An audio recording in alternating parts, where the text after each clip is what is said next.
ఇవాళ చాలా మంది ఆడపిల్లలకి బియ్యం కడిగి అన్నం పెట్టడం చేతకాడల్లా. ఎలా వండాలి అని అడుగుతున్నారు.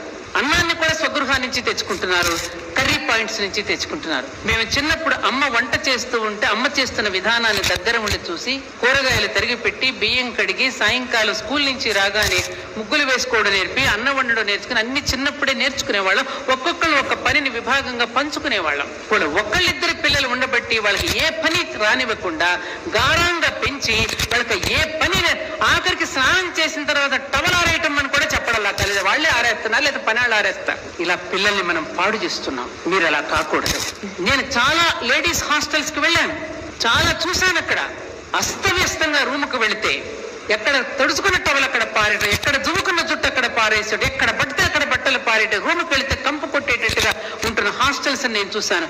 హాస్టల్ మేనేజర్స్ చూడు, నీ రూముని నువ్వు శుభ్రం చేసుకోలేని దానివి, రేపు నీ సంసారాన్ని నువ్వు ఎలా తీర్చిదిద్దుకుంటావమ్మా అని అడుగుతాను నేను. తప్పుందా తల్లిలో? ప్లీజ్ అండర్స్టాండ్ మీ.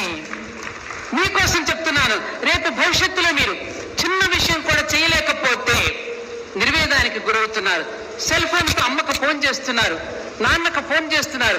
ఎక్కడో మీరు అమెరికాలో ఉంటారు, చేసుకోలేక అమ్మకు ఫోన్ చేస్తే అమ్మ తిట్టడం, లేకపోతే కోప్పడడం, ఉయ్యాల వారి మీద విరుచుకుపట్టడం, ఈ విధంగా జరుగుతున్నాయి కథలన్నీ.